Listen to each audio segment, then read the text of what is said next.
and gentlemen, please welcome your host, Mark Stevenson.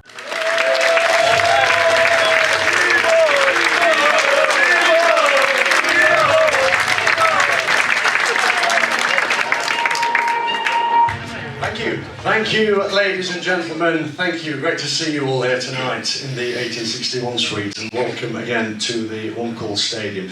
What a season we have witnessed so far. 38 league matches played, and with it, many extraordinary games. And tonight, ladies and gentlemen, our special guest is the man who has masterminded Stag's surge up to the summit of Sky Bet League 2. He's here tonight to answer your questions. Would you please welcome the manager of the league leaders, Nigel Clough.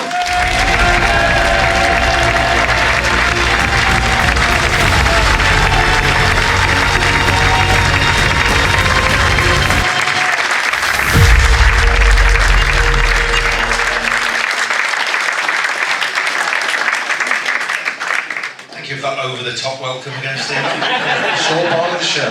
It's all over the show.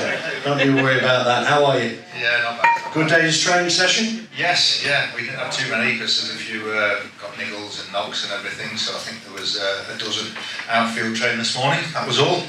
So there's a couple played in the reserves yesterday, so that's why they didn't. Elliot Hewitt did 65 minutes, and we just did a warm down today, which was brilliant news. And may well be on the bench on Saturday, depending on how the other injuries are.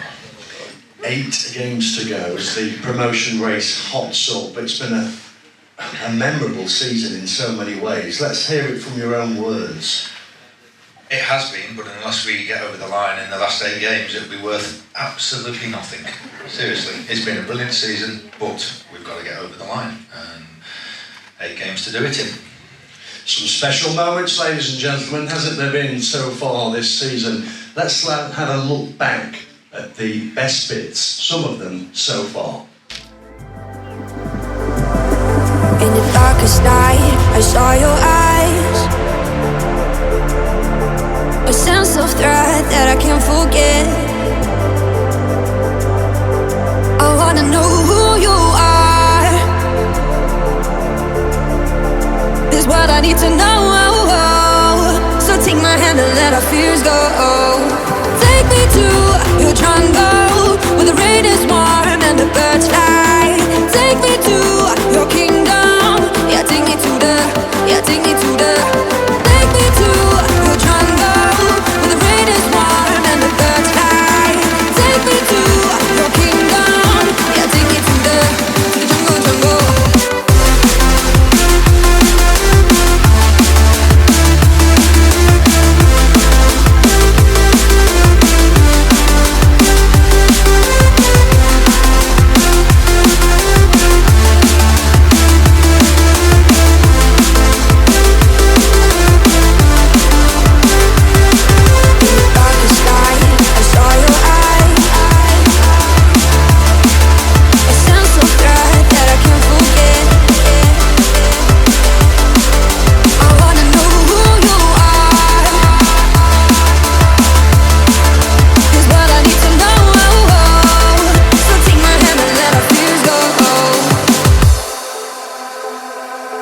No words to describe your savage life.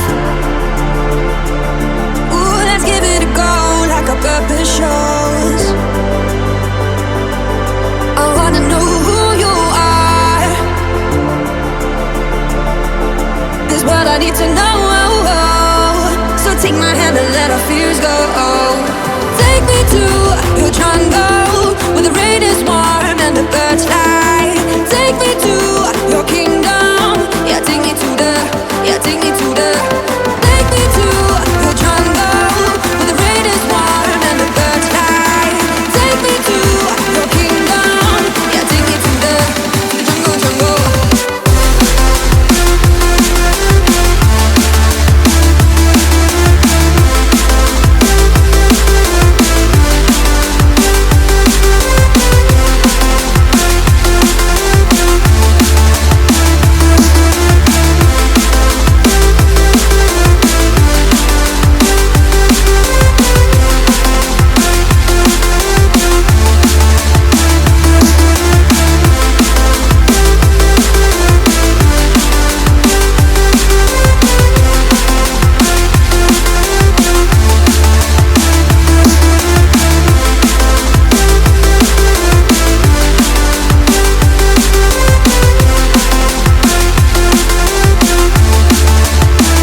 Okay, so ladies and gentlemen.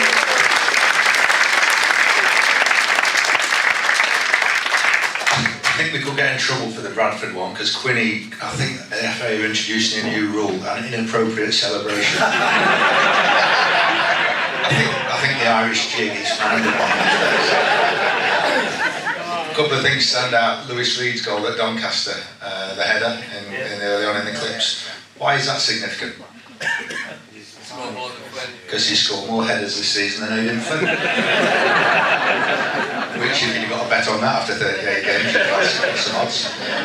And the other thing that stands out is everybody's contributed. I don't know how many different goal scorers you saw there, but there was an awful lot. You know, Callum Johnson with the diving header and so on. A lot of different goal scorers there. Not just on 2 or 3 or 4 players, the forward players, but every single players. 5 on Saturday. Yeah, 5 different ones on Saturday. So it's lovely to see so many different contributors. Quite. Ladies and gentlemen, we've got a lot of questions to get through. Before we go to the floor, we received a number of questions in the end, written questions through supporters worldwide. And we're going to start with those written questions, as I say, before we open questions to the floor as part of this first half. So they're in sections, Nigel. We're going to start with the personal, if we may. So the first one's from Craig Bastable, and he asks you, Nigel, what goes into your day-to-day life outside of managing the Stags? As in, what do you get up to? It'd be nice to know you better, he says. Well, that's why it's personal and private. So people don't know what you get up to, and I'm sure people don't want to know what you get up to in your personal life as well, Steve. Right, before you start... Let's take tonight for example. It's pub quiz night. You've arranged this on a Wednesday deliberately, knowing that we've got the pub quiz back at our locals. You've got a quiz here later, that'll be a warm-up for you. So warm-up, fantastic. Don't you worry about that. But you're going to answer that first question, because if you're going to make it as difficult as you are, we've got 40 to go, so... Good, well hopefully they're a bit better than that one. Okay, well, I'm just asking the questions. Yeah, I know. I'm duty bound to ask them. Well, I go home and spend time with my family, and I walk the dog, and I do the things that everybody else does. You live your life. Next question from Lynn Fraser, and Lynn asks, if football didn't exist, what job would you have? Oh, good one. Well, we'd have been as a family for the last 50 years.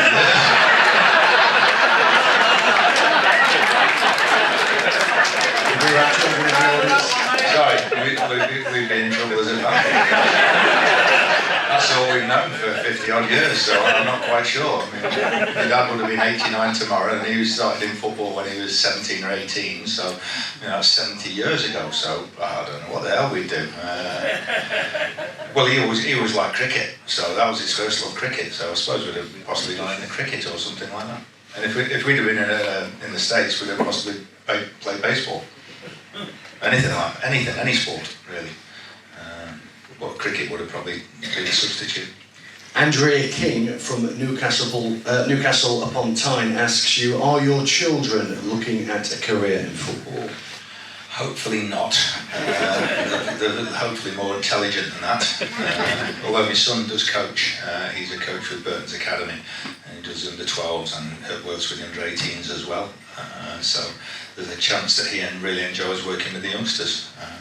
And they're pretty happy with him at Burton, apparently. He's very lucky because he works with Sean Barker, who works with Burton's Academy, who you'll know from sort of Derby, and played for us a little bit at Burton as well. So he's working with some good people there. One from Maya Fraser, who's age 7. She asks, what type of dog is Bobby? What treats does she like, and can she stroke her? Yes, she can certainly stroke her. Yeah, she's a Hungarian Vizsla, or Vizsla, whichever it is. Only a very small one. Usually they're much, much bigger. And treats-wise, anything really. She loves sausages. She loves a bit of chicken. Anything she can get her hands on, really, like most dogs. But yeah, I was going to bring it tonight actually. I knew there'd be a question about it. She came to the sponsors' lunch last Monday. We did the sponsors' lunch, and she just sat down by the table. But she hadn't had her dinner when I left, and she'd just come in from a walk and was a bit dirty, so couldn't manage to bring her. But I'll bring her next time if we have one next year. Brilliant. One from Harry Boyd. He says, will Nigel be going on a night out with the players in Mansfield should we achieve our goal? No. That's nothing to do with the location, more with the company. No, they'll go off and celebrate, hopefully on their own. That's the time when they go off. We'll have a celebration here if we do it. No, they go off on their own. Sean Townsley asks you, which has given you more pleasure, success as a player or as a manager? Equal. Success as a manager is harder, certainly, but it's totally different. But I think probably as a manager. But not a lot in it. Not a lot in it, really. Once you finish playing, honestly, that's the happiest days of your working life over. Because if ever you get to play football for 15 years professionally, you're one of the luckiest people in the world, and everything from that point is downhill. Honestly, it's so good. Anybody who can do it, they do it, and they get paid a few more quid these days at the top level than we used to, certainly. But even to play anywhere, Conference, League One, League Two, anywhere, is a brilliant life. Brilliant life. Next one from Simon Belcher. We know, he says, we know players have certain superstitions. Did you have any pre-match superstitions as a player? And if so, what were they? And do you have any pre-match superstitions now as a manager? No, we weren't allowed to have superstitions when we played. Honestly, these days, we were watching the other day and they cut the socks. Everyone see, they don't just put the football socks on these days. They've started cutting them at the back, which must be something to do with the calves, I don't know. But they actually don't wear full football socks these days. You see the white socks, so they'll put a pair of white tennis socks on, and then they'll cut the foot off the football sock, and then they'll pull it up and just pull that on, because they say it's more comfortable in the football boot. If my dad had seen you cutting a pair of football socks, I'm telling you, you'd be paying for it. He'd say, what are you doing? Cutting a pair of socks for it? Put your socks on, your boots on, that's it. There wouldn't be any questions. So no superstitions or anything like that. No. Next question is about your dad, from Anthony Jarvis and Steve Barlow. They ask, if Mr. Clough, Brian, was still alive today, what, if any, advice would you think he would give you regarding where we are at this point? Don't do fan forums, 8 games to go. Seriously, do not even do it. Wait until do them at the end of the season or whatever. Bless you again, Steve-o. And don't take anything for granted until you're actually there and you've done it and we're over the line. Take absolutely nothing. I don't care how many points clear you are. Give you 8 points clear with 3 games to go. Until you get over the line enough points, nothing is certain. Sean Ramsbottom, he asks, states firstly, hope you're okay. Thank you for sticking with us through the hard times of the last couple of seasons. This question is concerned to that. I just wondered, he asks, how you cope with all the times when things are not going well and stop yourself going into a dark hole. Maybe I can get some tips off you as I struggle myself, he says. Well, that's a bit deep. How do you know you don't go into a dark hole? You just get a bit better at hiding it. But there's certainly dark times in football, and that's what you try and do, sort of try and keep everything on an even keel as much as you can, because the highs and lows in football are out of proportion with everyday life. So I can't imagine not having a family to go home to when you have lost or when you have won. I know there's one manager in the Premier League, one of the foreign managers, who doesn't want his family in the country because he thinks it's a little bit of a distraction or whatever. And I can see he wants to just concentrate all this time and that, but when you get home and you've lost in the last minute and you go home to an empty house or I don't know what, I can't imagine that. So that's how I deal with it, just try and keep it normal and keep everyday life as normal as you can so you can deal with it, because you can't get carried away one way or another, certainly. One from Nathan Hunter from Sutton in Ashfield. He asks, is there any concern within the club that if we do achieve promotion this year, there are currently only 2 players under the age of 30 who have more than 100 career appearances within League One? And can Nigel name who those 2 players are? Christy Pinmon.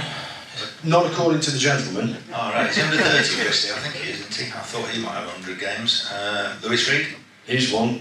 Thank you. 108 apparently. 108. Who's got appearances under the age of 30? I think Callum MacDonald. Callum Johnson, 150. What about the first part of that one, Nigel? remind me again. Is there any concern within the club that if we... No, because all you can do is try and get promoted this year and get the squad in place for this year, and then you look at next year as a separate entity altogether. We needed to put a squad in place to challenge, and we've been very close to that for a couple of seasons, and now we've got the best squad that we've had, and that's why we are in the league. Tom from Mansfield asks, what do you think we are missing from our squad to be the best it could be, whether it be a player, tactics, mentality, anything really these days? Well, when you're top of the league, there's not much you can say really that you're missing. The only thing we could do with is everybody available.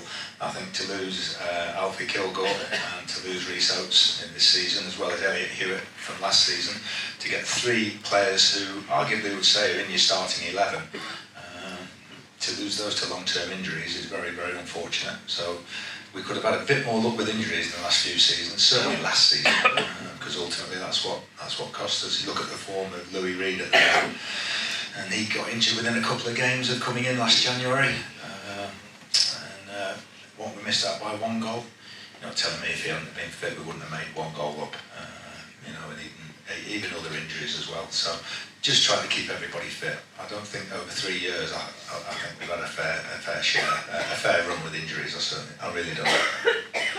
Next one from Toby Wesley. He says, thank you for taking the club to these dizzy heights, but do you think one of the most important factors of a well-performing side is longevity and continuity? Our core squad, he says, has been together for a while in comparison to some teams in modern football. Yeah, I think it helps all the way through football, keeping your manager, your head coach, whatever you want to call them, and keeping the core of your nucleus of your squad. If you're performing well, we were within a game getting to Wembley, so we had a nucleus of the squad. Then you try and improve it by 3 or 4 players.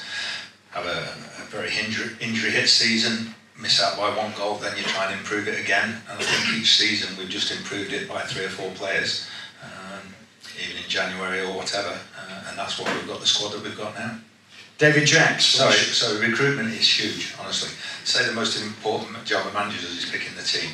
It is, but also if you haven't got the players to pick from, you're in trouble that way. So recruitment is absolutely massive to get the right people in the building, and sometimes you can't get them when you want them. We could get Lewis Reed, the 12 months before or 6 months before, because Swindon wouldn't let him go, and then we get a call in January, yes, you can have him for 25 grand or something like that, so you snap the hands off.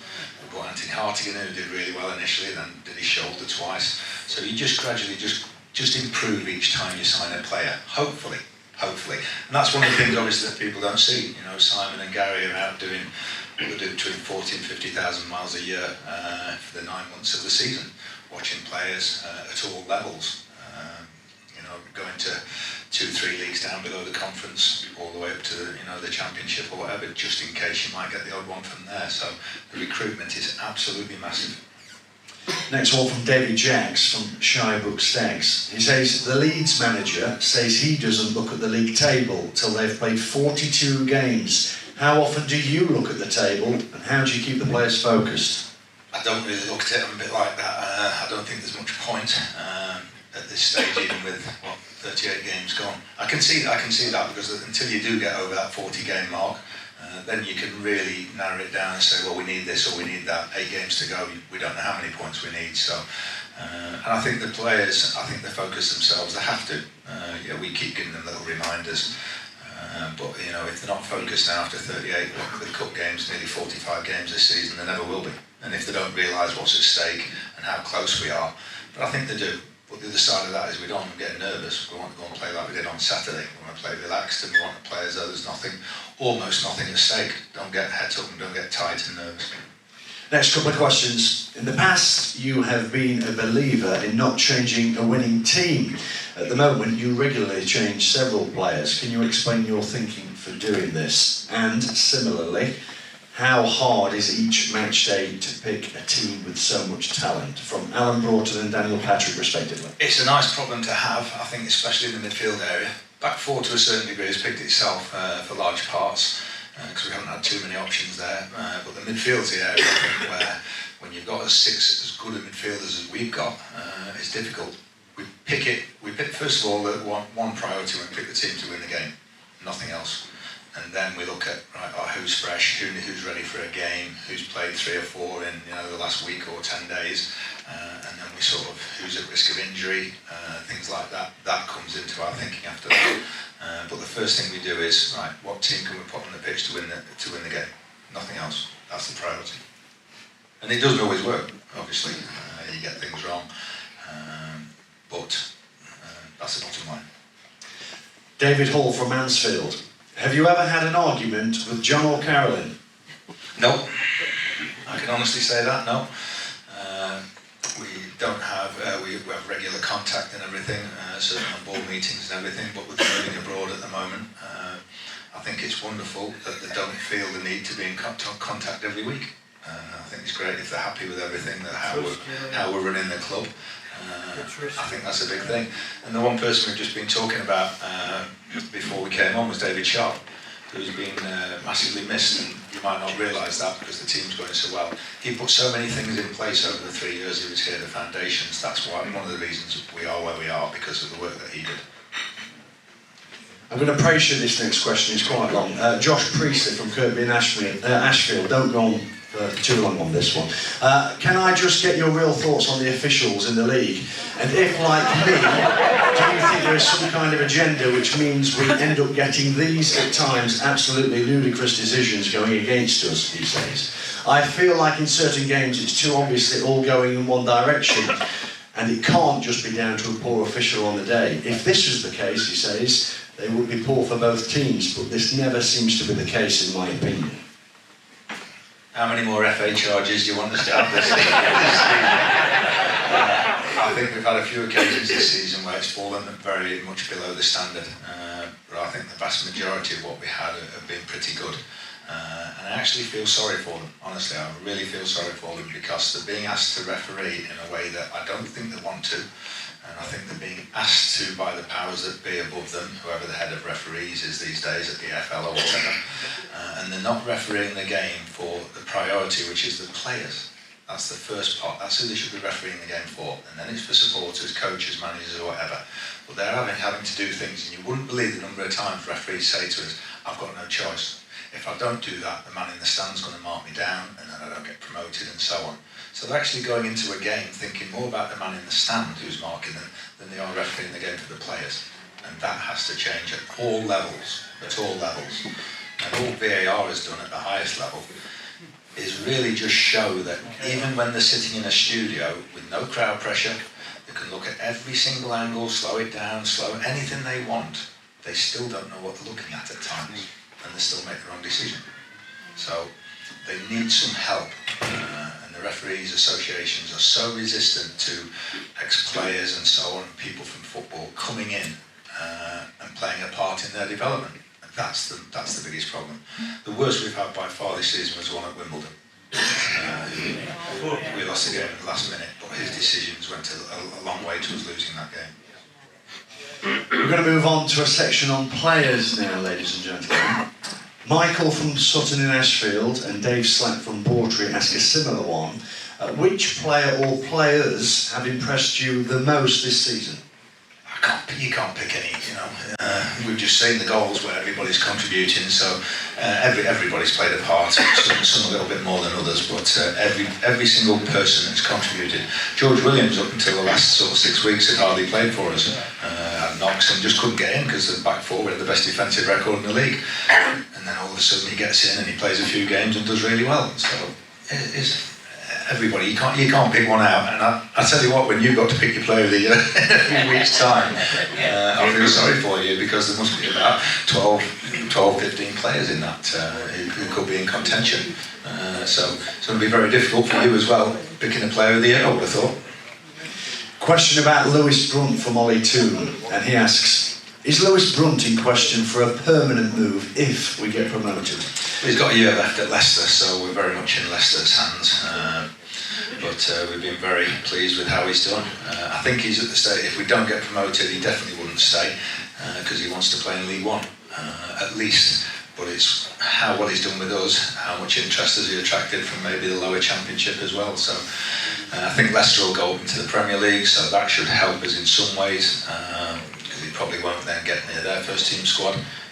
But he's enjoyed it more than anything. He's really enjoyed it, and he's learning his trade, and he's 22, 23 years old, and a lot of the problem with the younger players is they don't let them out enough.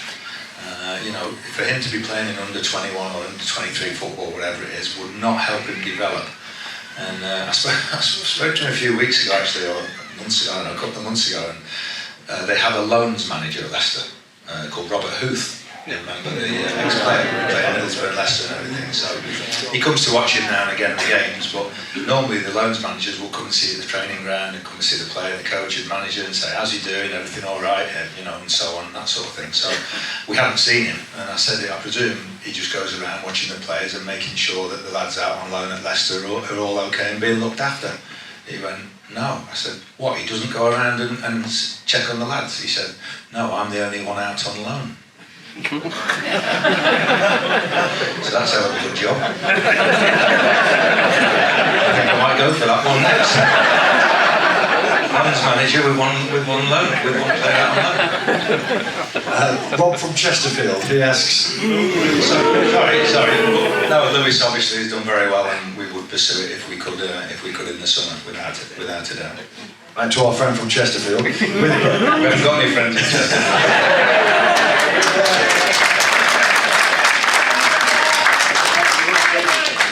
He asks, with both Lucas Akins and Stephen Quinn being integral to the way we play and our success so far this season, unfortunately, as much as we would like them to, they aren't going to be around forever. There's actually no question on that. Well, none of us are we? Quinny's 37, is he now? Something like that. So Lucas is fitness-wise a little bit of a freak, so he'll go on. He'll keep playing for another 2 or 3 seasons somewhere, certainly, but hopefully it's with us next season. Ollie from Bolsover, could Stephen Quinn be offered a role in the coaching staff? I don't think he would be interested in that. He has other business interests outside of football, which I think he'll pursue once he finishes playing. When we got him at Burton about 5 years ago, he'd actually packed up because he got a bad knee, and he was on holiday in Portugal, I think, in the summer. And he's friends with a coach who used to have at Sheffield United, Chris Morgan, you remember the old centre half. And Chris Morgan just phoned and said, listen, Quinny's packed up. He was at Reading, I think finished at Reading, and he said, but he's not quite sure, could he come in and train with you for a week? And I think it was the September time. And he came in and trained with us for a week, and everything else is history, as they say. He signed for us at Burton and then came here. But I think you like watching him, don't you? we like having him in the team. Yeah, exactly. And he's good for the financial things, because we always get a few fines off him for getting booked all the time. A question about Callum Johnson. Sorry, Steve. His desire at 37 is remarkable. Question about Callum Johnson from George Blackburn in Plesley. Is Callum Johnson's contract set to expire at the end of this season, or do we have an option on him? Good question. I'm not sure. We're just getting to that stage. We have options on quite a few. I'm not sure if we do on Callum or not. I've got a question here about Jordan Bowery from David Natteris. He says, first and foremost, I would like to say what a fantastic season he has had. And he has done admirably when playing at full back. Recently, he has shared the role with George Williams. However, with Elliott back and Callum Johnson returning, surely as natural fullbacks, this will potentially push Jordan down the pecking order. As he has really been used as a forward this season, do you see his role as more of a substitute going forward? No, if he's in the team on merit, he's in it. He's done remarkably well. But if he can't get in at full-back, then he's in with a shout of playing up top. So I think when you get somebody like that who can cover your 4 or 5 positions, they're absolutely valuable.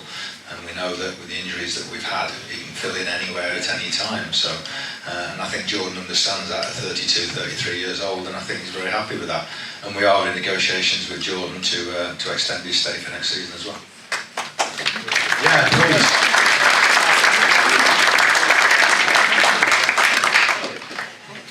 A handful of questions left on here, ladies and gentlemen. Matthew in Nottingham.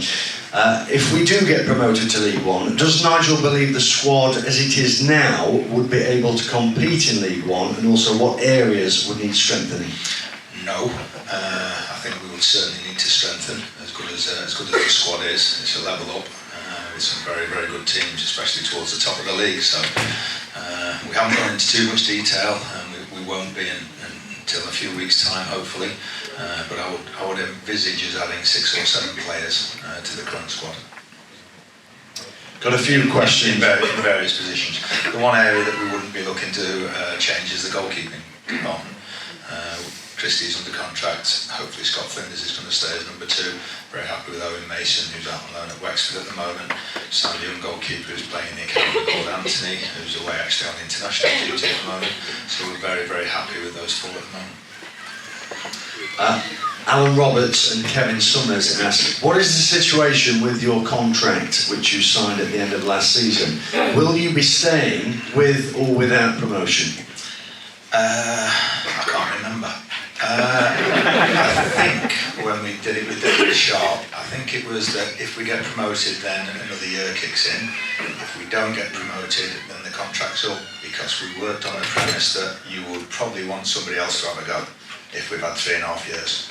So I think that's it at the moment. So if we go up, it automatically extends for a season. If we don't, please stay. If we don't, you might want somebody else. So that gives everybody the option to. We've had 3.5 years at it, and I think it's been a pretty good 3.5 years. But that's where it'd be if we don't go up.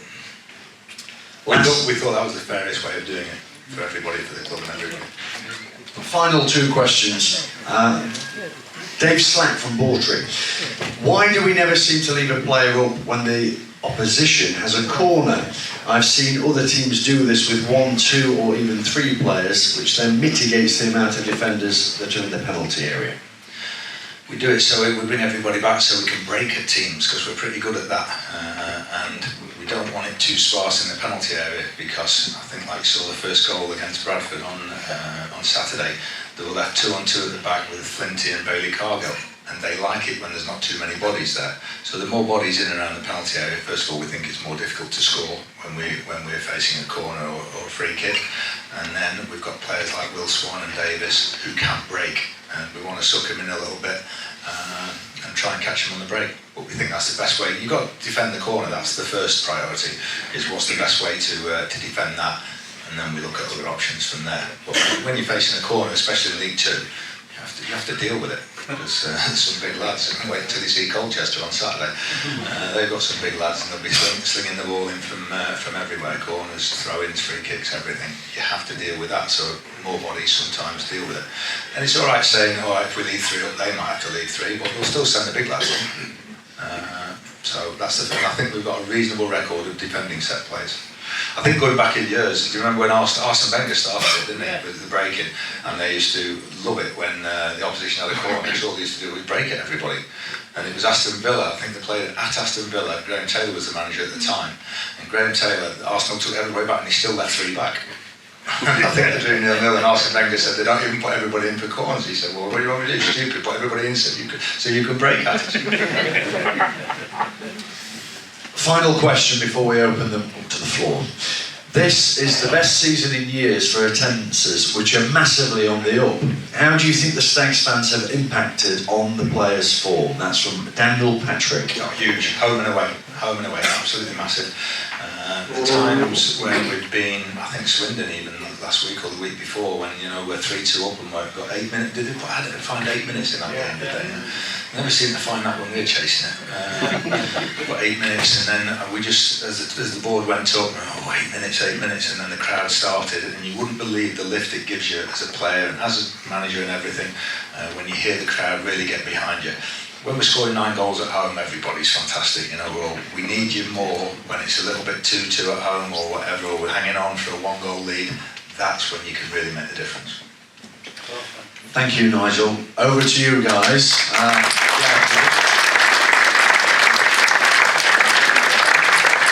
Over to you guys now. Let's take the first question of the night. Hands up. Will is going to come round with a microphone. Who's got the first question of the night, ladies and gentlemen, for the manager? It's always the same when you're doing well, isn't it? Well, I think you've just about covered everything with all those. It could be a short night. Oh, that's the spirit. Yes, this gentleman here in the light blue cardigan. Yeah, the mic's to the right of you, sir, if you just want to grab it. And if you could stand up, that'd be great. Okay. Took Burton. Just one moment, sir. Just take the mic if you would, so everybody can hear you. Thank you very much indeed. You took Burton Albion on an incredible journey to play football in the Championship. Do you think Mansfield has the potential, ambition and infrastructure to emulate that journey? And if so, would you be willing to stay and see us do that? Yes, it has the potential to do that, certainly. I think when you look at the size of the clubs in League One, your Portsmouth and your Derbys, I mean, Derby played Bolton Saturday and got 32,500 people. So that's the sort of competition you will be up against if you reach the next level. And who's going to come down from the Championship into League One next season? Who's down there? I mean, you've got Stoke down there, you've got so many big teams, Birmingham down there. So it's a different level again next season. But it's a case of sort of just surviving, or not surviving can be fifth from bottom, surviving can be eighth in the league. It's about staying in the league and then building and improving and then trying to get a bit closer. But it certainly has the potential to do that. The best thing that's happened with football, and I don't think it'll happen again, is Luton. What they've done, going from the conference in their current stadium as well to get to the Premier League. That gives everybody a little bit of optimism and a bit of hope, honestly. But I'm not sure the way the Premier League's getting structured these days with the money. I'm not sure people can do that anymore after Luton. But we can certainly get to the Championship. But they seem to be trying to pull away the Premier League and create this elite of elite. And I'm not sure it's good for the rest of football. You'd be happy to see us through to that? Yeah, I'm getting on a bit, though. So, my wife's, we're having a little few discussions about things like that, so happy to, thank you very much, it means sort of slightly, just a little bit more than the manager of the month's competitions, but not much more, honestly, not much more. So, just another year older, that's all. But the players taking the piss yesterday, as they do also. They all bring cakes in when it's their birthday and everything, and share them, with all the lads and everything. But I told them very early on yesterday, they're not getting as much as a crumb. And then 2 or 3 started taking saying happy birthday, and I said, well, the next person that says happy birthday, I'm going to fine you. This gentleman down here, please. The mic's just coming to you. What's your question for the manager? Nigel, we've got great owners, John and Carol. Carolyn. Carolyn, yes, yeah. And it must be a privilege for you to work with them, and we can't be in. We're in such a good what's the word? Position. We've got great owners. We've got a great manager, and all your backroom staff as well. You're doing an absolute wonderful job, Nigel. Thank you. I think you should be very proud of your club.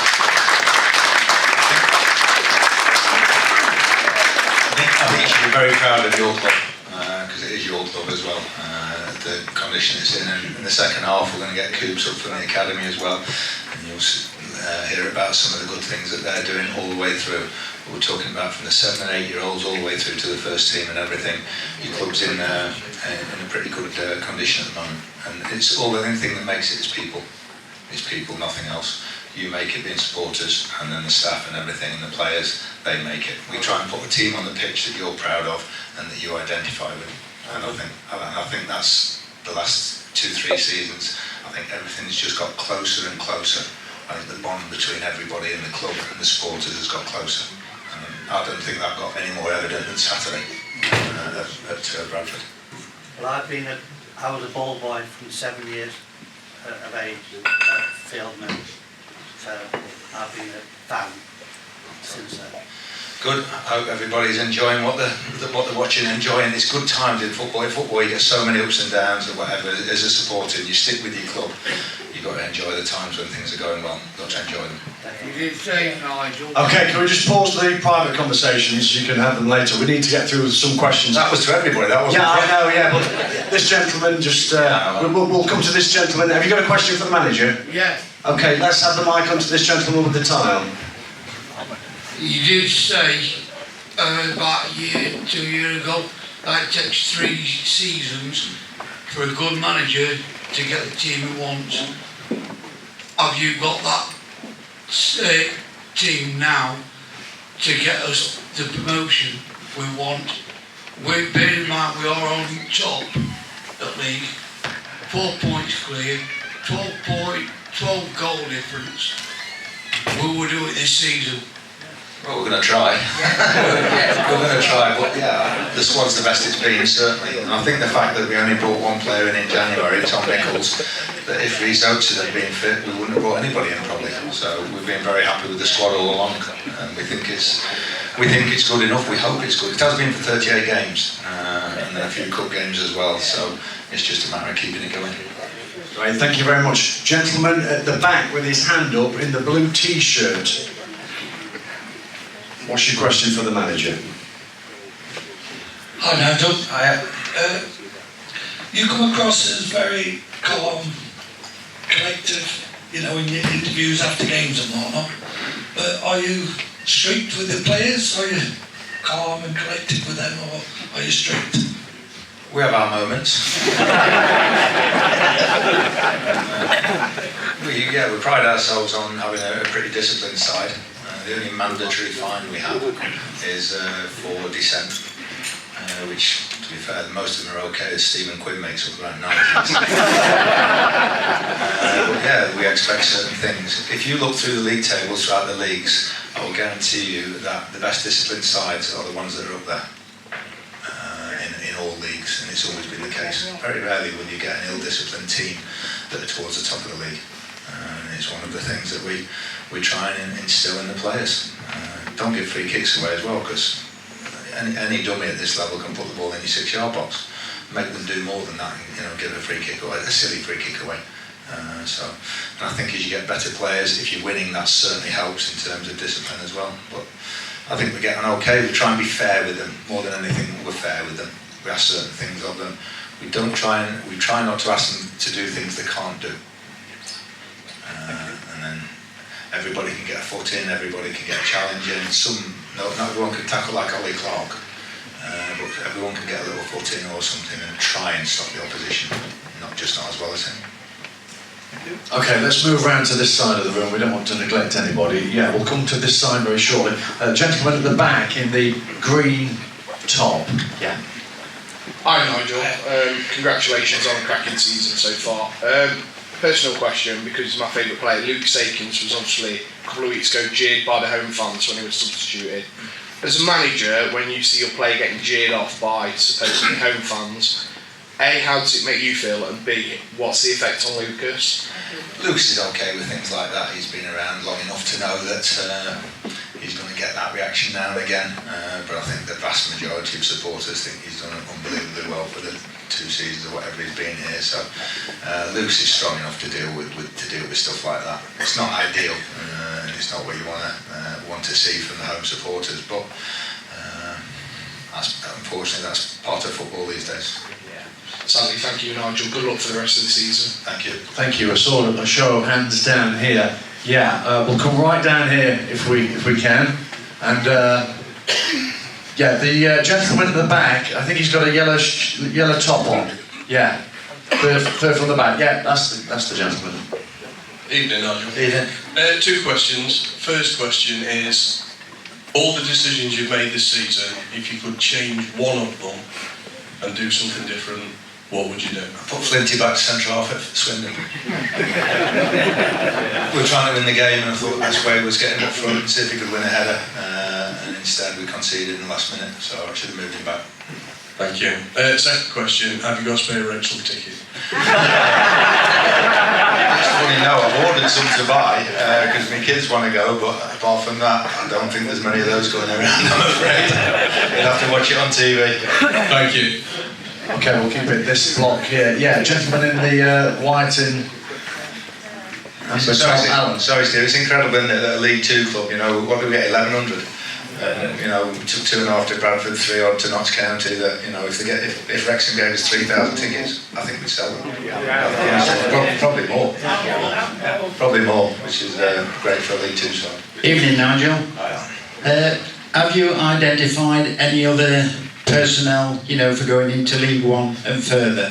Have you identified any targets yet? We don't want to tempt fate at the moment, so I think there's a few discussions going on. Simon and Gary are mainly involved in the recruitment, everything, but honestly, we just want to focus solely on the last few games, starting Saturday, and then they've got some names and ideas and everything, but we'll get onto that in good time. Nobody's going anywhere. The window doesn't open until the end of the season, so they'll take care of that, and then we'll sit down in earnest at the end of the season and see what we need. Thank you. Let's take a handful more questions, ladies and gentlemen, before a short interval. And gentleman in the jacket here, Darren. Following on the theme of defenders going up front. Would you mind standing up? Thank you. The theme of defenders going up front, which normally happens at set pieces. On set pieces, we've had Davies Keeler-Dunn taking corners. And he's our top scorer, and he's really good at curling shots in from the edge of the area. So we've had a chat from time to time with friends about why Davies taking the corners. And then the second question, I think you mentioned Baden Flint only scored, well, hasn't scored with a header, has he? Nope. And we have put him up front from time to time. I mean, Swindon was one of them. A few times in the cup games. But we've had the discussion with Bailey Cargill being quite successful at scoring from set pieces. Would it be better to put Bailey Cargill up front if we were chasing a game and looking for an equaliser? I think Bailey's benefited an awful lot from Aidan Flint taking the attention from set plays. Even on Saturday, you see the first goal, they're so concerned with Flinty, they almost forget about Bailey in Notts County as well, I think. And it's one of them, and sometimes that helps. I don't think Bailey will fancy it up front as much as Flinty does. He fancies his chances up front because he's done it before. I don't think Bailey would. I think from set plays, equal threat without a doubt. But now I don't think Flinty will be going up much. Now we've got good attacking options. I don't think he'll be going up for the last, even if we're chasing a game. I still think we're probably better now playing as we are, and we've got as good a chance of scoring, or better chance of scoring, than if he goes up front. In terms of the corners, Davies isn't the only one who takes the corners. Usually we put 2 or 3 up, so there's an option for them to take them. Davies likes taking them. He likes taking set plays. He fancied himself. But on the sheet that we put up before the game for set plays, usually it's Quinney. On Saturday it was Quinney or Hiram or Davies Keeler-Dunn. So one will take the corner, and Ollie Clark takes them now and again. George Maris takes them again. George Maris. So whoever takes one, the other 2 will go on the edge of the box. So we try and change it up as well, so the same person isn't taking them all the time. But it depends if Swanee's playing as well. Davies has also been on the goalkeeper a lot, so he doesn't take the corners. He'll be in a position on the goalkeeper because we're aware. But just to mix it up, variation, different deliveries, different sorts of corners as well. So opposition don't know, oh, this person's taking it all the time and he's going to put it in that place all the time. We want a little bit of variation. And who do you think takes the best corners? Who takes the best corners? I think Quinney's the most inventive in terms of, because the level he's come from, he'll just put his hand on the ball. On Saturday I think he rolled one into Brunty's feet at the near post and things like that. He'll give you the most sort of something out of nothing and just play what's on. We say that to as well, play what's on. Don't get obsessed with, I have to do this, play what's on. If there's something different on, try it. So he's the best at that without a doubt. But we haven't got actually what I'd say is a set play specialist. And that's one thing we've actually talked about this morning for next season. Thank you. Okay, where's the next hand? We'll take a couple more and then we'll have a break. A couple more. Yeah, this gentleman here in the front row. Sorry, last thing to cover. When you see, we get so frustrated when the delivery's not right, but you watch the Premier League. How many times did they hit the front man? How many times did they put the ball over the back? This is in the Premier League, and we're going mad at our lads for doing the same thing. So it's a skill set, and not even at the highest level. They're so poor at the highest level, honestly, in the Premier League. Yes, sir. You mentioned Reece Oak's injury would have been interesting if it hadn't happened in January. I believe his contract's up in the summer. Yeah. Are we going to look after him? Yeah, we've already started that one as well, yes, yeah. Chairman's aware. Morally we're very big on that. He can play for us, then we look after him. Same as Alfred Kilgore would have been up this summer, and he's got another year. Reece would offer the same. Last question before our break. Okay, do I see a hand? Yes, this gentleman in the black here. Just wait for the mic, sir. It's just coming. Yeah, there we are. What's your final question of the first half? At the start of the season, Mansfield weren't one of the favourites to get promotion. Where did you envisage us finishing at the end of the season? Don't know. I thought we were always good enough for top 7. Remember we talked, didn't we, after the end of the last game, and you looked at me like you do most of the time, aghast when I said I can't wait for next season. Because I thought we missed out by the 1 goal and everything that had gone against us last season.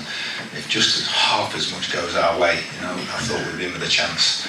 Didn't envisage quite probably as being top, however, as the season's gone on, I'm a little bit disappointed we're not another 2 or 3 points further on, because I think we've deserved it at times. All the games we've lost by 1 goal. The Wimbledon won last minute, Swindon won last minute, Crewe was first minute. You get 3 draws in those games instead of defeats, and we're nearly there. In your career as a football manager, is there any one player you consider to be the best that you've ever signed? Best we've ever signed. Wow. We've been doing it. We've been doing it over 25 years. We've signed a lot of players. The one we look back on probably is the one at Derby called Craig Bryson.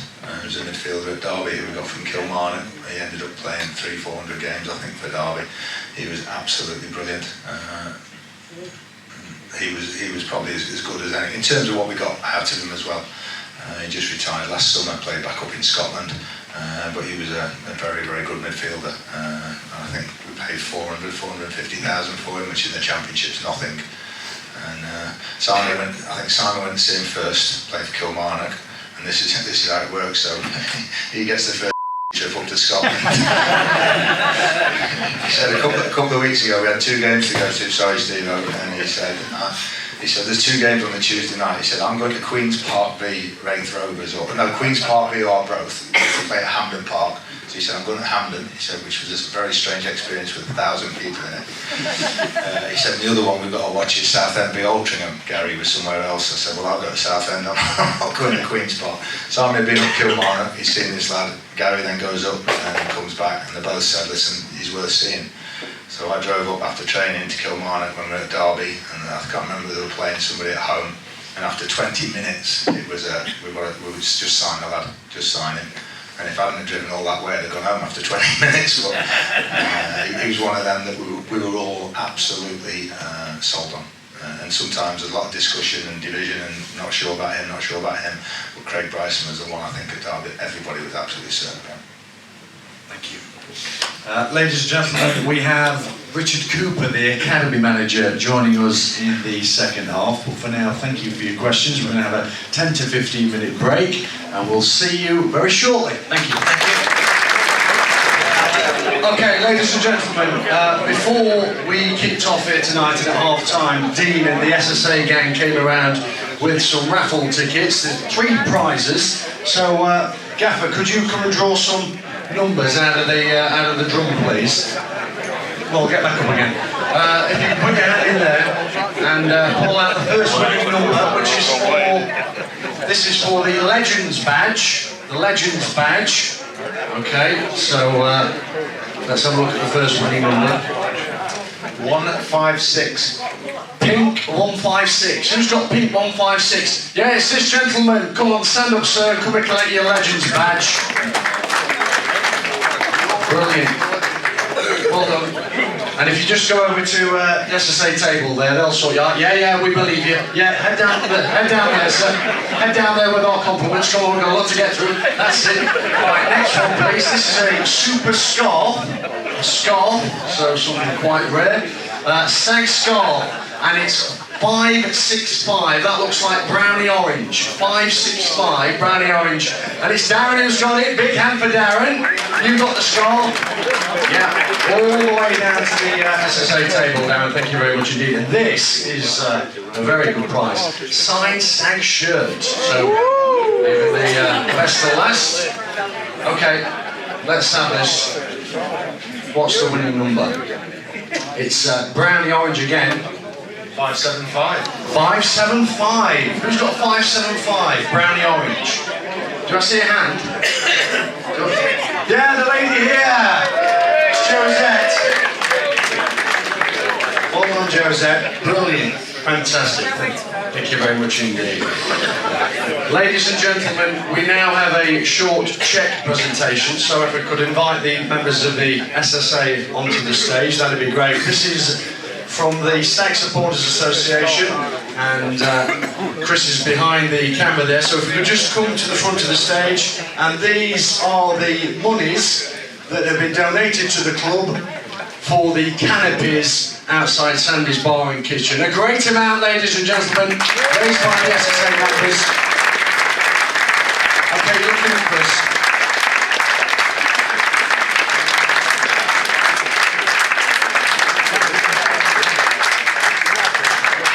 Thank you very much indeed. Dean, we'll just have a quick word with you as the chairman. I'm sure you've got a few words to say. Yeah, I just want to thank all the SSA members who pay their £4 a month to be able to enable us to raise money like this. I've been involved with the SSA since we founded it sort of 20 odd years ago, and we've probably raised £250,000 for the football club during that time. We have, thanks to all our members, £4 a month, it's less than a pint of beer now, so thank you to all our members. If you're not a member, you can join anytime. Go and see the SSA table down there. But just thank you very much. And constitution-wise, we have two main aims with the Stag Support Association. One is to raise money for the football club, and one is to help improve things for fans. So personally, I think this donation fulfills both criteria really well, because obviously it saved the club paying for the canopy, and it protects fans from getting wet when it's raining, because obviously Sandy's is really, really busy now. Gates have doubled, so for me it's a personal sort of favourite donation because it fulfills both criteria really well. That's the chairman of the SSA.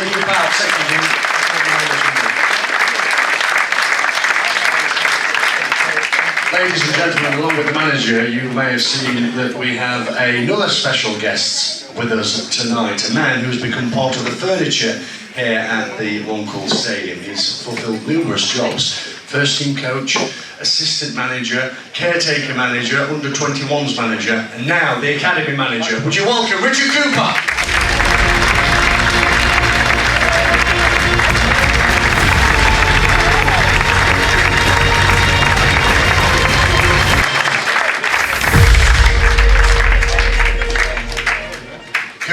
Sorry, there's the mic. Brilliant. Thank you very much indeed. How are you? It's great to see you again. I'm good, thanks. So give us an overview of the academy then. How are things going? Yeah, going pretty well, I think, at the minute. 4 seasons at the end of this season. Trying to build it, like what the gaffer was saying, I think gradually we're improving things every year, and that was always the target really. How can we build something from scratch? And I think we're starting to see some positive signs. What sort of relationship do you have then with the gaffer? That's a bit personal. Professionally, of course. Fair question. That's what something to tell us. Come on. No, it's a very good one. I mean, I was obviously... Jeremy Kyle show. Well, if a cat fits. Well, with you it does. Very, very supportive. I think I'm really fortunate really to have a manager who is constantly there. Everyone feels comfortable. speaking to the manager, who was at Rotherham on Friday with us, supporting the under-18s. So I think it's a really good thing at the minute to have that backing, and it gives us confidence as academy staff, knowing we've got some really, really good people. We speak every day. You're talking about football every day. And I think that's been the brilliant thing about the last 3 years for me personally. Sort of learning and watching what's going on at the minute is brilliant for our football club. So this section, ladies, sorry, you were going to say something? No, we've seen a huge improvement in the last 3.5 years in the quality and the standard of the performances of the academy.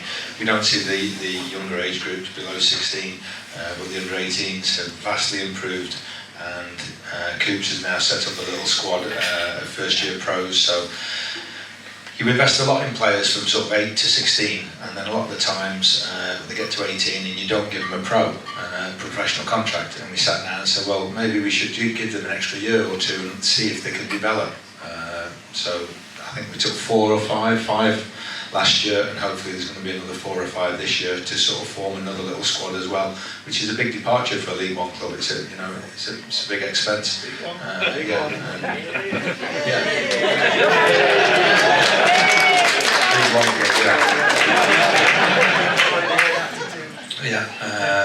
For a League Two club,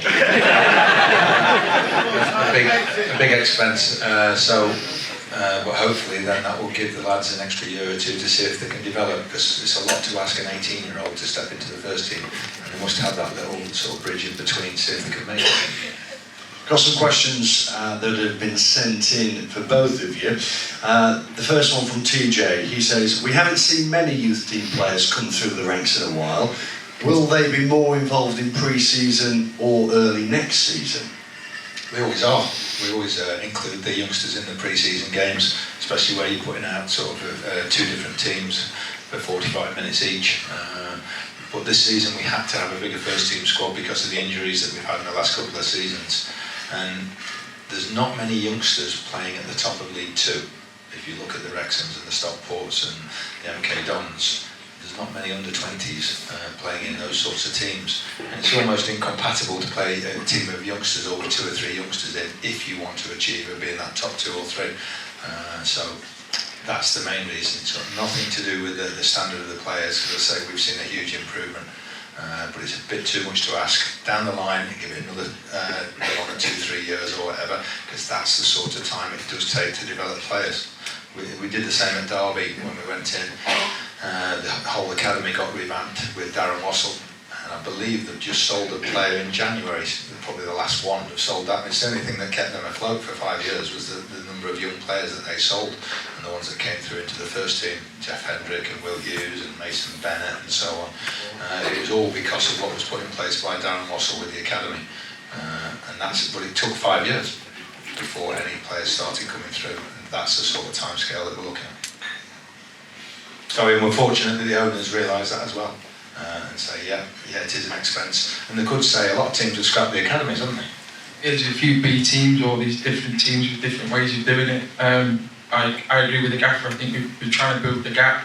I think I've been at Mansfield a long while now in terms of seeing the first team, and for me this team's got better each year with the gaffer and his staff, and as an academy we're trying to just bridge that gap as best we can.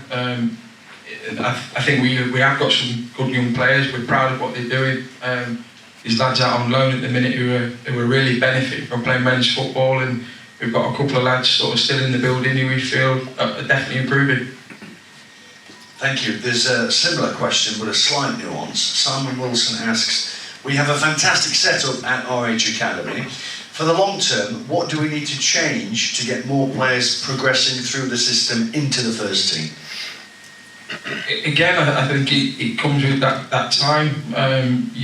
The reason why we're trying to develop the players like we are, you only have to look at our midfield players, just taking that as an example at the minute. I think we've got some of the best midfielders in League Two, and there's definitely those guys can probably go and play in League One. So you're thinking, if we've got that young player, how can we bridge that gap as best we can? Jakob, for one, he's technically a very good player. He needs that opportunity to probably see what he can do, and only time will tell. But I definitely think we're moving in the right direction. I think with facilities for a League Two club, Carry on. I'll try. Have mine. Not better. That's better. We can't hear you.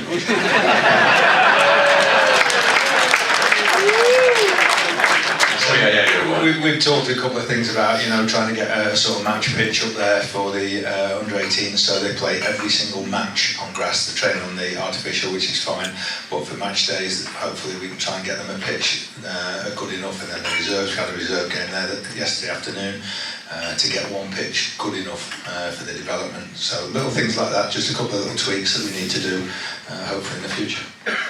This one for the manager, Ollie Toon from Bolsover. He asks, what plans does Nigel have for Mikhail Abdullah? Will we see more of an opportunity for the young lad? There's a song there somewhere, isn't there? Mikhail unfortunately got injured on Friday at Rotherham and damaged his ankle ligament, so he's out for the rest of this season, which is such bad luck for the lad. But he'll be involved with us hopefully pre-season, and then we'll see from there. We're hoping he gets called up internationally because he's eligible for Pakistan. Just had his passport all sorted, so he may well be joining up with them in the summer and next season, which will be great. But once again, he's just suffering with the competition. When you have Lucas Akins and Will Swan and Davis and so on and Tom Nichols, it's very, very difficult for them to break in at 18 or 19 years old. We try and get them out on loan. Mikhail's the one that's not really been out, hasn't he? Mikhail's actually really young as well for his age group, for his actual age group. He's only 2 weeks actually away from still being a scholar. So he's really Q4 or he's an August birthday basically in a nutshell. So we've got that in mind as a bit of a late developer, but I think what the gaffer's saying is the development squad, what we might build in the next couple of seasons, keeping a Yakub in the building is definitely going to benefit from it. And one of the things we talk regularly about is getting the players out going on loan to lower league clubs or whatever, just to get some men's football, because that's the only thing that they miss out. From 8 years old up to 18, they always play in their own age group, and then all of a sudden they could come at 18, 19 years old and they get into a first team squad, somebody like Aidan Flint smashing you or something like that. They're not used to it and the physical side of it. So one of the great things we do now is we get them as high as we can. We've got Charlie Carter out at the moment, Darian's out, Taylor, Anderson's out, Jakub was out till he was injured, to get them that experience of men's football, which is absolutely vital for the development, absolutely vital. We talked about, sorry, digressing slightly, Steve, about it's all in the papers about the regulator for the Premier League and all this sort of stuff. They can't agree with the EFL with the money, how important it is that they get a fair deal done for the rest of football. The Premier League doesn't keep all the money. At the moment they keep over 85% of the money, and it's too much. It has to be filtered down, because the EFL and below it are an absolute vital feeder for the Premier League. I believe 21 current England internationals have either come from the Premier League or experienced loans in the Premier League. In the EFL. 21 current England internationals have used the EFL, which is incredible. Harry Kane, do you know how many loan spells Harry Kane had in the EFL? 5 or 6. 5 or 6, and he wasn't very good at some of them, seriously. And that has played a major part in his development, and he's England's leading scorer now. That's how important the rest of the teams are outside the Premier League. Any questions for the manager or Coops, ladies and gentlemen, on the academy? Let's keep this section exclusively for the academy. We've got a gentleman with his hand up in the green at the back. The mic's just coming to you, sir. While we're waiting for that, Steve, we had the audit, I think, before Christmas. October, and got outstanding results from the audit. And they're a bit like, I don't know, Ofsted. They come in looking for faults and everything, and trying to mark you down. And they found very, very little in which to find fault with the academy. I think it was brilliant for everybody, wasn't it? Very good staff. There's some great people in the academy and the whole football club, so I benefit from that hugely. That's excellent. Excellent news. Okay. Yes, sir. So I've had a text from my little boy who wants to know you both what a fantastic crop of current goalkeepers we've got coming through the academy. Obviously, my little boy's an aspiring goalkeeper, so looks up to the academy goalkeepers.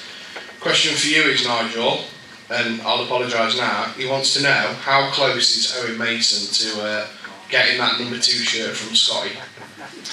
Not yet. Scott is too good for that at the moment, but Owen in the next. I think the plan is to get Owen out again on loan next season.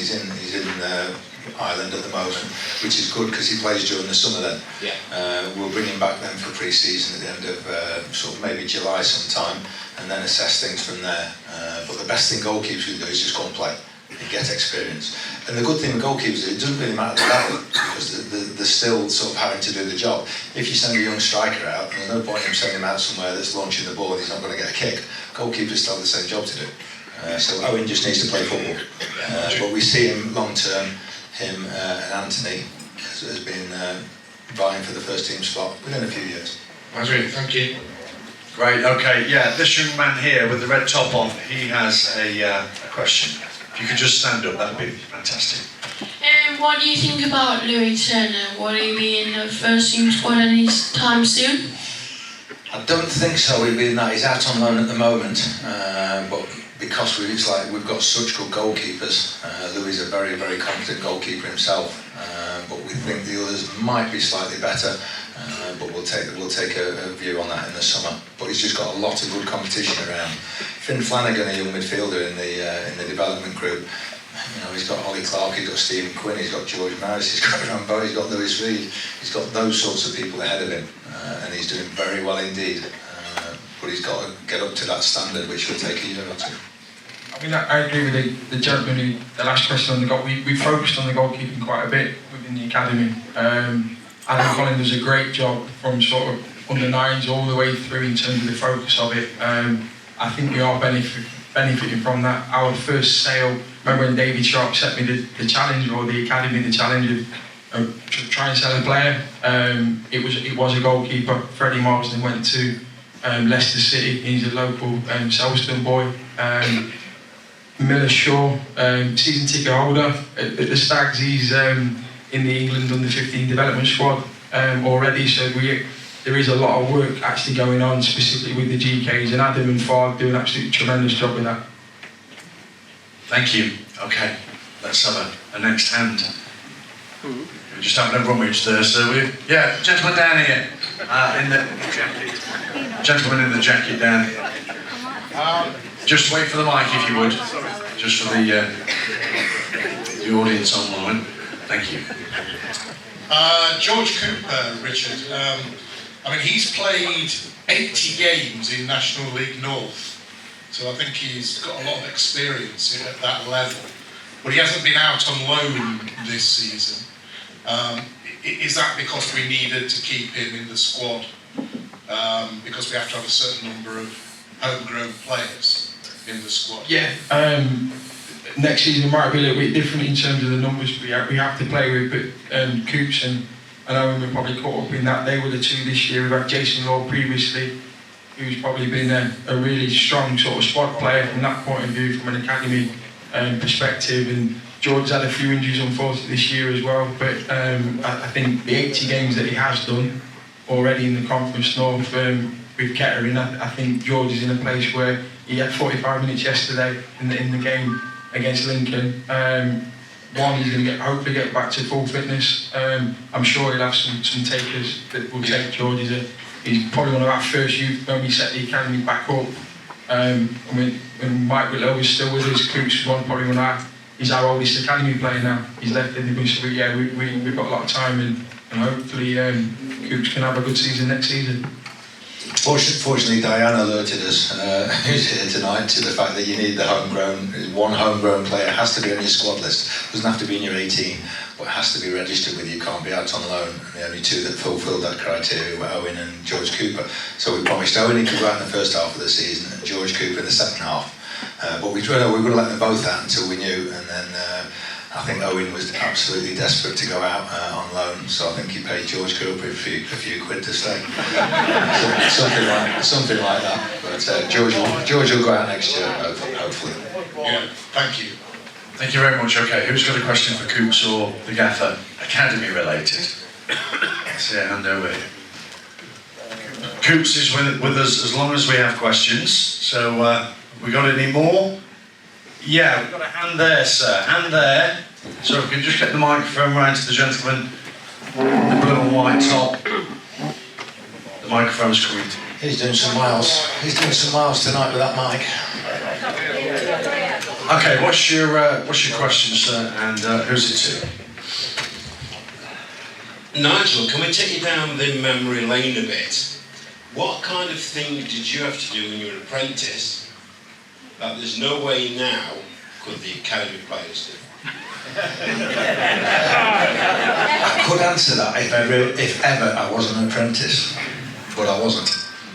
So I stayed on at school and did A levels because that's what I was encouraged very strongly to do. So I was never an apprentice. I just started playing. I was playing non-league in a town, and on a Sunday afternoon, and then played a couple of games for Forest Reserves because somebody in the family knew the manager. And then it went from there. I was actually at Forest when Coops was an apprentice. Coops was I don't know how many years ago now. It's a lot now, Gaffer, I think. Yeah. 94, I think, Nigel. 94, yeah. I think I come back on loan or something. Yeah, I came straight back on your boots. That was my first job. He was looking after me, looking after my boots. So yeah, so I never had that pleasure of being an apprentice. But it was all different then. You know, a lot was different. That's what I was trying to say now, because we listen to some of the older players talk about what the apprentices used to do for them, like cleaning the boots, cleaning the stands, all that kind of stuff. Do we take it that no longer happens now? I think we encourage our lads to help around the training ground a lot, and they do that. I still think there's a good thing in terms of the scholars as they are now. We were apprentices, YTs, you'd be cleaning dressing rooms, you'd clean the toilets, you'd fetch and carry, you'd knock on the door, you'd wait to go in. That sort of changed a little bit, but I'm actually quite proud of the way the scholars are around the facility RH. They'll wash pots, they'll clear tables, they'll wipe them down, all the things that sort of we had to do, but we've got a good culture at the academy, and really, really proud of it. In other words, builds up character, rather than being forced to do it as lots of menial tasks and things like that. I think it makes you want to try and get on the other side of the fence, and I think that's what we say to the lads every day. We watch our first team train. That's the beauty of having the training ground there, sort of on pitch 1 or pitch 2. Our boys are on the 4G, they're desperate to get over there, but they can see them, and doing the tasks that you have to do sometimes to get across there is probably what makes you hungry and trying to achieve it. It is invaluable being on the same site. The number of times Coops comes up in the morning, how many do you need anybody for training? Because you're all there. Literally, yeah, we'll have 1 or 2 this morning, or even in training, somebody will drop out and we just shout over to where they're training, can you send somebody over? And it's brilliant having that sort of closeness and that relationship. Any more questions for Coops or the gaffer on the academy? Yeah, we've got a hand up down here. Michael will be in a minute. Okay, here it comes. There comes the mic. This will be the only time Barcelona is mentioned while we're talking about Mansfield Town, but Barcelona and their youth system is they will play the same system throughout their youth team, so you'd start and learn how to play each system. Are we doing that? Are we saying, we want to set our first team up to be a 4-4-2 or a 4-3-2-1, whatever we do? Are we setting our youth teams up to do that and play in that way? We certainly, I think we're blessed at the minute in terms of when we watch our first team play, and the football that they play, the style that they play, and we try to get as close to that as we can. The gaffer certainly doesn't tell us how to play or what formation to play, but I think trying to teach the boys the basics in terms of being able to pass and control the football is important. And with that, I think we are starting to see the benefits of it. They're the conversations that I have with the gaffer, and I definitely think that we are closing the gap in terms of where we've been, say 3 years ago to where we are now with the scholars. We like to play football. We do believe in it. That's the way. Especially we've got Steve Chettle and Ian McParlin now, who were from that upbringing. So it's great for me having that as our sort of PDP staff. They want to play that way as well, which is certainly of a benefit. It's more about principles than actual formations. We want them to go about it, no matter what formation, go about it like the first team do and approach the game in the same way. We said the first team, we occasionally change formation or whatever. Shouldn't matter with the approach, still doing the same things. Thank you very much. Any more? Yeah, I saw a hand at the back there. Right at the back there. Any more after this, ladies and gentlemen, for Coops or the manager on the academy? Okay, we'll take this as the last one then. Evening, gents. Quick question from me. Obviously, we're in an area where we've got a lot of other clubs around us in terms of your Forest, your Derby's, all of those as well. How are you finding like the intake of players at all ages? You know, coming to Mansfield. Obviously, we've got the RH, which is a brilliant setup now. But how are you finding like the recruitment of the younger players now? It's getting better in terms of the one thing we definitely benefit from is where the training ground's located. I believe in the postcode in terms of there's a strong history of players being in the NG postcode, just taking that as a location. Our relationships with Forest, Leicester and Derby are good. There's certain times in their young players' registration that they may become available. And Ian Deakins, our head of recruitment, he certainly is in contact with those clubs. We are benefiting from it. But I think the biggest thing I can say is that the amount of Mansfield-based players that we actually have in the academy is I actually did the numbers today with Jack Hawkins. It's the ratio is really positive. So these Mansfield kids who are in and around all our teams at the minute, and they are supporters, which is even better. I think you secure your local area first of all. Anybody that we can, if they're good enough, they're going to go to Forest or wherever. We understand that. So we're a little bit down the pecking order, but that doesn't mean you can't pick them up at 14 years old. I think that's when some get released. Ollie T was the one gaffer, I think. Yeah. He was his granddad on the dog walk. He was, yeah. His granddad came up in the park when I was walking the dog and said he's been released by Forest, yeah. Would you have a look at him? And I think he went to Lincoln first, did he? Certainly went around a few of the clubs, and then he came down to us, and within 2 weeks, Coop said, yeah, we're going to sign him. And he's doing really well in the academy now, so it doesn't matter where you get them from or when you get them, and a lot of the times it's because not quite up to Forest or Derby standards or whatever, and we can benefit from them. Any more for Coops? This is it? Okay. Coops, really appreciate you coming tonight. Great to see you. Richard Cooper, everybody.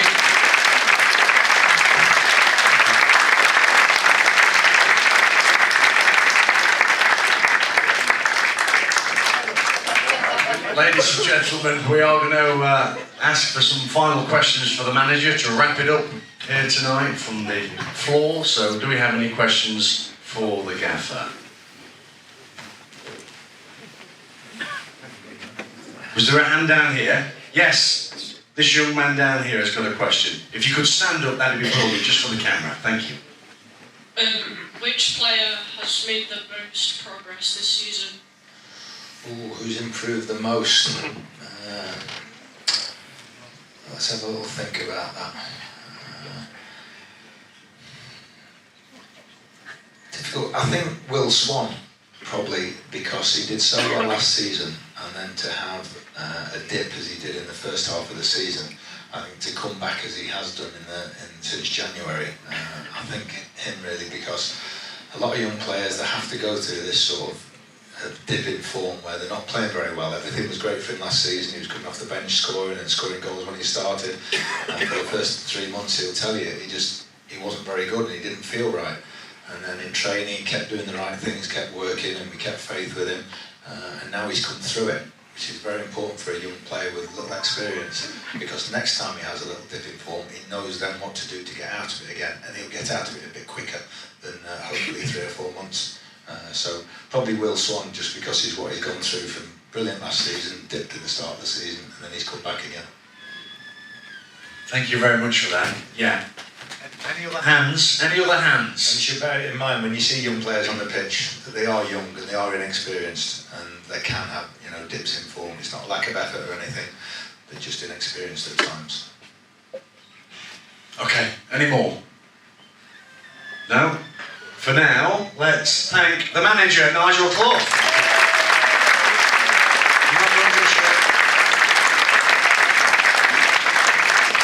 Not done just yet. And I know you've actually got a quiz to get to. Yeah, last orders. Make it for last orders. Well, this is going to be a warm-up for you, because what's going to happen in traditional fashion is one lucky supporter will come up and face the manager in a 60-second quiz shootout. All general knowledge. If the supporter gets more than the gaffer, then you've got the chance to win one of 3 great prizes, which are a bottle of Jameson's, yeah, fantastic, and a meal for 2 at Standard Bar and Kitchen, and a signed Stag shirt. What about that?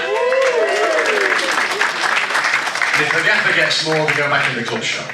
Right, so who is going to face the manager? We just need one of you. 60 seconds quiz shootout. Just need one of you. Come on, you got Come on, Anna, 190 of you. Yeah, we've got. Right, give him a hand. The gentleman at the back, come on up. Come on up, sir.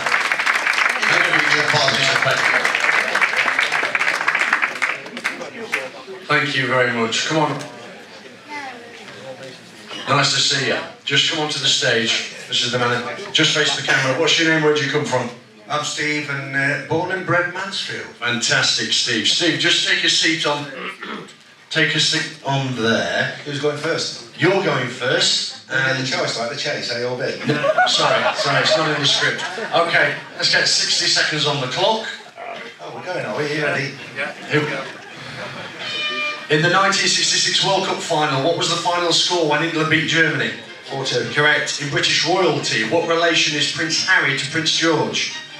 Uncle. Correct. Red, white, and which other colour feature on the flag of Belarus? Blue. Green. What musical instrument appears on cans of Guinness? Harp. Correct. The Beaufort scale is used to measure the strength of what? Wind.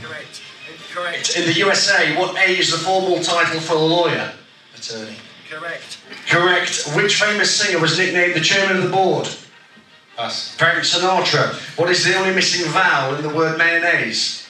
You. Correct. In human biology, what S is the column of 26 vertebrae running down the back? Correct. In April of last year, which country overtook China as the most populated in the world? India. Correct. In food, what dairy product usually forms the top layer of a trifle? Cream. Correct. Which confectionery company makes the Milky Way? Nestle. Correct. You just got that in time. Oh, fantastic. Brilliant. Got another 2 questions in if your mic had worked. I know, yeah. Don't worry, we'll take it off his invoice. Right, just swap places, would you? Swap places with this gentleman. You swap places. No, you swap. I'm asking the questions if I can. Right, come on and sit down. 9's pretty good, wasn't it? Goodness me. Not bad. Are you confident? Well, I've got to be, haven't I? Yeah, you are. What are you gonna pick if you manage to beat 9? I want shirt. You want the shirt? I thought you would. Okay. Wish you the best of luck. Let's get another 60 seconds on the clock. In languages, which 4-letter word can mean both hello and goodbye in Italian? Come on. Ciao. Correct. In football, what is the height of the goal in feet? 7 foot. 8 foot, no. At the circus, what T is the alternative form for a high wire? Trapeze. Tightrope. What is the name of Britain's leading annual dog show? Cross. Correct, no help please. The film Speed centres on which form of public transport? Car. Bus is correct. The capital cities of New Zealand and Poland both begin with which letter? K. W. In tourism, the island of Ibiza belongs to which country? Spain. Correct. What car maker has a double chevron badge? Citroen. Correct. The name of what meat also means to have a grievance with someone?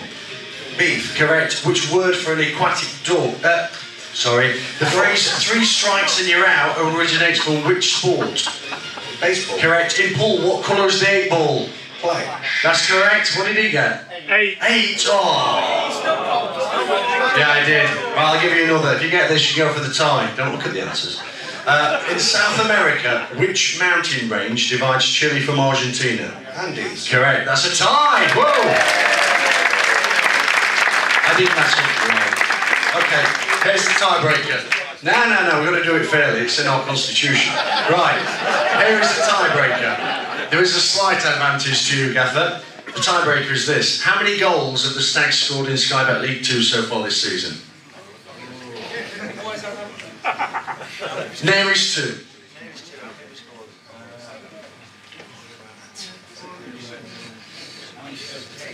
You can go first. 77. I want 76. What's your final answer? 76.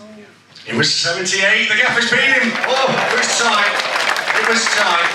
Sorry, sir, that's the way the game goes.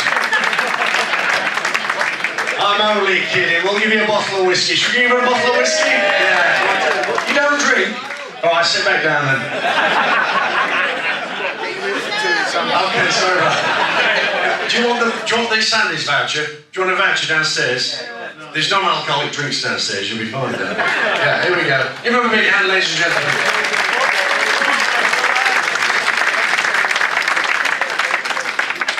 Oh, that was a tight tiebreaker, wasn't it? That was close. Oh, goodness me. Last part of the night, ladies and gentlemen. Earlier, our younger supporters in the room were asked to put their names into this bowl here.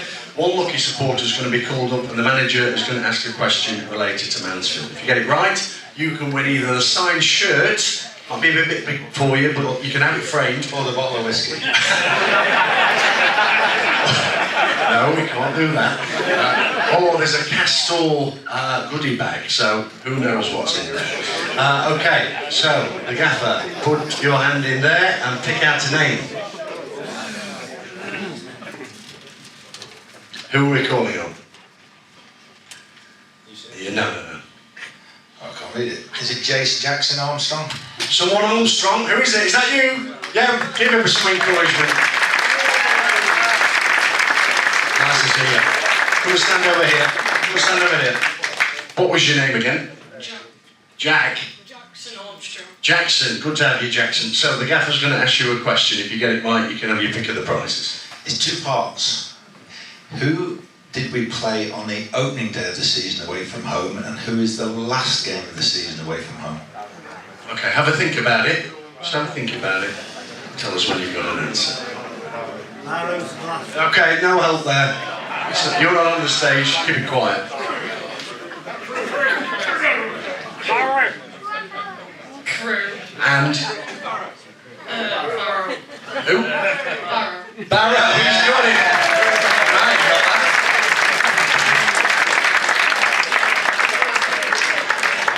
What do you want, Jackson? Whiskey. The signed shirt, yeah, why not? Let's have the signed shirt. Brilliant. And for good measure, we'll give you a goodie bag as well. There you are. Have that with our compliments. Thank you very much. Good to see you.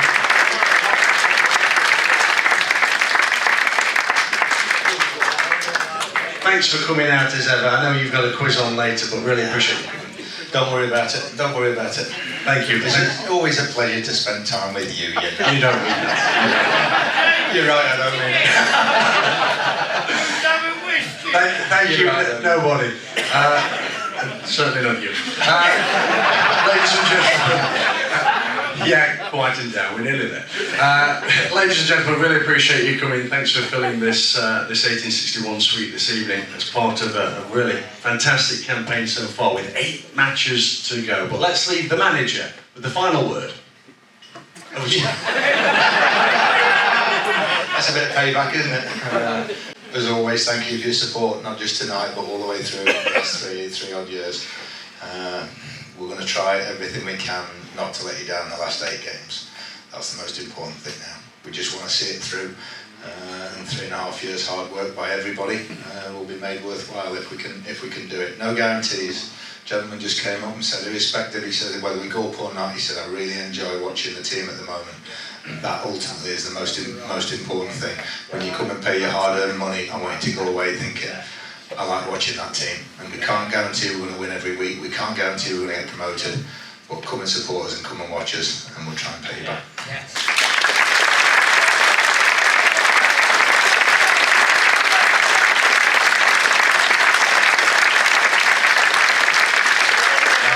Just one final thing you see from listening to Coops, who looks after the academy all the way up. It starts at the top of the owners, and then it goes all the way down, and your club is in good shape at the moment and being looked after by good people. Thank you very much indeed.